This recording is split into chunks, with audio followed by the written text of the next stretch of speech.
રૂપાલાના વિવાદમાં ક્ષત્રિયો પોતાની માંગ સાથે અડીખમ છે। ક્ષત્રિયોને માલધારી સમાજે પણ સમર્થન આપેલું છે। ત્યારે આખી વાતમાં નવો વળાંક આવ્યો છે। રૂપાલાને પાટીદારોએ સમર્થન આપ્યું। બીજી તરફ કોંગ્રેસનું કહેવું છે કે ભાજપ એક વ્યક્તિ સામેની નારાજગીને જાણી જોઈને બે સમાજ વચ્ચેની લડાઈ બનાવી રહ્યું છે। સવાલ એ છે કે શું આ ખરેખર રાજકીય રીતે પાટીદારો અને રાજપૂતોની લડાઈ બનીને રહેશે?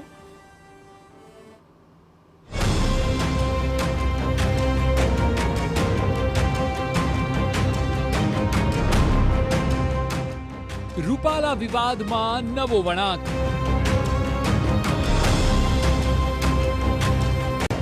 પાટીદારોએ આપ્યું રૂપાલાને સમર્થન। કહાનીમાં ટ્વિસ્ટ। શું હવે રાજપૂત વર્સિસ પાટીદાર? પરસોત્તમ રૂપાલાના વિવાદમાં રોજ નવી વાતો અને વળાંકો સામે આવી રહ્યા છે। આજની જ વાત કરીએ તો અત્યાર સુધી તો તેમના નામનો વિરોધ ક્ષત્રિયોમાં હતો અને છે પણ ખરો, પરંતુ હવે તેમના સમર્થનમાં પણ વાતો શરૂ થઈ ગઈ છે અને તેમને સમર્થન આપનાર છે પાટીદાર સમાજ। જી હા, પાટીદાર સમાજે રૂપાલાના પક્ષમાં આવીને તેમનો પૂરો સપોર્ટ કરવાની વાત કરી અને આ સમર્થનથી જાણે કે આખી વાતમાં નવો વળાંક આવી ગયો હોય તેવો ઘાટ ઘડાયો છે। આપને આખી ખબર વિગતે બતાવીશું, પરંતુ એ પહેલા આ દ્રશ્યોને જુઓ। એક તરફ છે રૂપાલાનો થતો વિરોધ, તો બીજી બાજુ છે રૂપાલાને મળતું સમર્થન। આ કહાનીમાં ટ્વિસ્ટ સમાન થઈ ગયું છે। એક તરફ રૂપાલાના વિરોધમાં ક્યાંક અન્નજળનો ત્યાગ થઈ રહ્યો છે, તો ક્યાંક દેખાવો, સૂત્રોચ્ચારો અને રાજપૂતો અટકાયત પણ વહોરી રહ્યા છે। તો બીજી તરફ દાતા સ્ટેટના રાજવી રિદ્ધિરાજસિંહે વિવાદનો સુખદ અંત લાવવા માટે અપીલ કરી છે અને રાજપૂતોને રાજકારણનો હાથો ન બનવાની સલાહ આપી।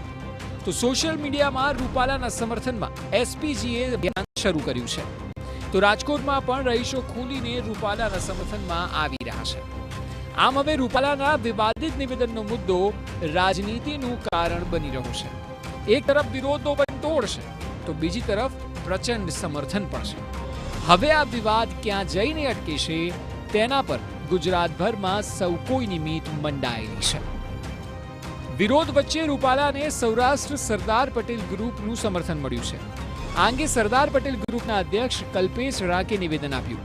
તેઓનું કહેવું છે કે રૂપાલાએ પહેલા જ 2 વાર માફી માંગી લીધી છે, તો પછી હવે રૂપાલાને માફ કરી દેવા જોઈએ। હાલ ક્ષત્રિય સમાજનો રોષ રાજકીય રંગ બની રહ્યો હોય તેવું લાગે છે, તેથી રૂપાલાને તમામ રીતે સહયોગ આપીને મદદ કરીશું અને રૂપાલાની ટિકિટ રદ ન થાય તેવા પણ પૂરેપૂરા પ્રયાસ એસપીજી દ્વારા કરવામાં આવશે।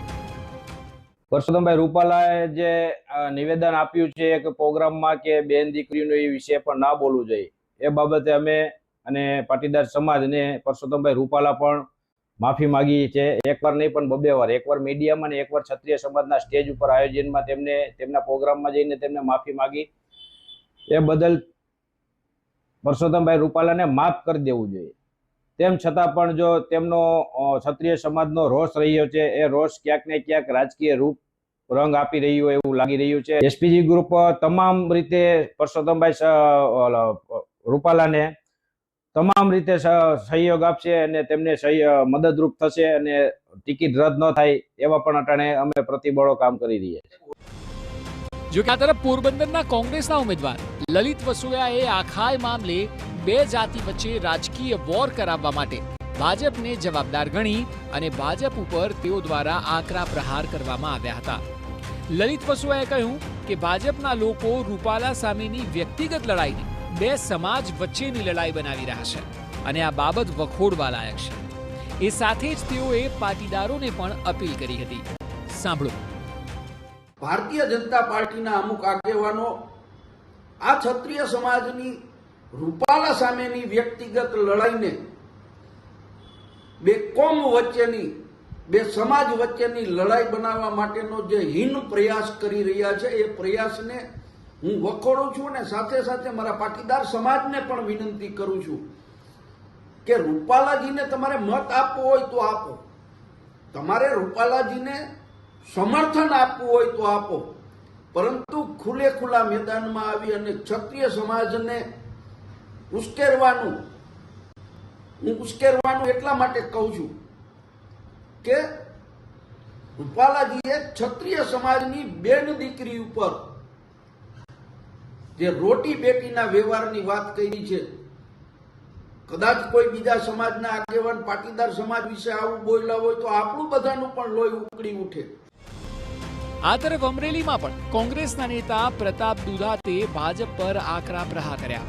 તેઓએ કહ્યું કે ભાજપ એક વ્યક્તિગત લડાઈને રાજકીય લડાઈ બનાવવા માટે બે સમાજને લડાવી રહી છે. આજે છેલ્લા કેટલાય દિવસથી ક્ષત્રિય સમાજ આંદોલન કરી રહ્યું છે અને એની વાત જે સમાજ વચ્ચે મૂકી રહ્યા છે, ત્યારે એક પણ ક્ષત્રિયના દીકરાએ પટેલ સમાજ બારામાં વાત નથી કરી. ભારતીય જનતા પાર્ટીમાં માનનારા અમુક ભક્તો પટેલ સમાજના નામે જે પોસ્ટ મૂકે છે એ સમાજના નામે પોસ્ટ મૂકવાની બંધ કરે.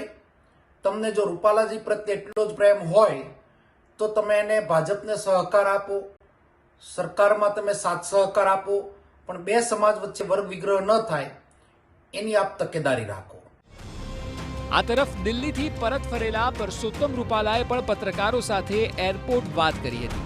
તેમની વાતચીતમાં તેઓએ જણાવ્યું કે તેઓને ક્ષત્રિય સમાજના અનેક આગેવાનોનું સમર્થન મળ્યું છે અને આ સાથે જ આ મામલે પહેલેથી જ વિચારો રજૂ પણ કરી દીધા છે.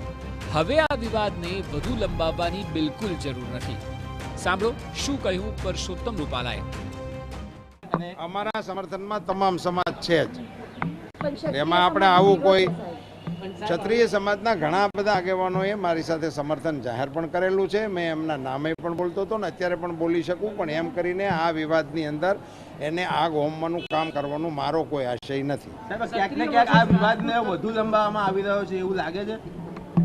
મેં કહ્યું ને એમ કે મેં પહેલી વખત મારા વિચારો વ્યક્ત કરી દીધા, મીડિયા સામે પણ કરી દીધા, સમાજની વચ્ચે પણ કરી દીધા. એટલે મારી દૃષ્ટિએ હવે એમાં હું વધારાની કોઈ વિષયને જોડવાના મતનો નથી. આ જે ઘટના બની રહી છે સાહેબ, એવું કશું કરવાની કોઈ આવશ્યકતા નથી અને આવા બધા ઇસ્યુઓને પણ આપે પણ એડ્રેસ કરવાની જરૂર નથી. આખી સ્થિતિને ધ્યાનથી જોઈએ તો મામલો હવે વ્યક્તિગતથી સામાજિક થઈ રહ્યો હોય તેવું લાગી રહ્યું છે. ક્ષત્રિયોનો પક્ષ એકદમ સ્પષ્ટ છે. તેઓએ ક્યારેય પાટીદાર સમાજનો વિરોધ કર્યો જ નથી. તેઓએ તો રૂપાલાને હટાવીને કોઈ પણને ઉમેદવાર બનાવવાની વાત કરી હતી.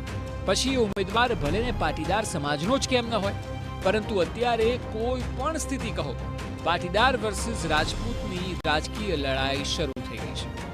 જોવું રહ્યું કે આખરે આ સ્થિતિ આવનારા દિવસોમાં ક્યાં જઈને અટકે છે. Bureau report, TV9.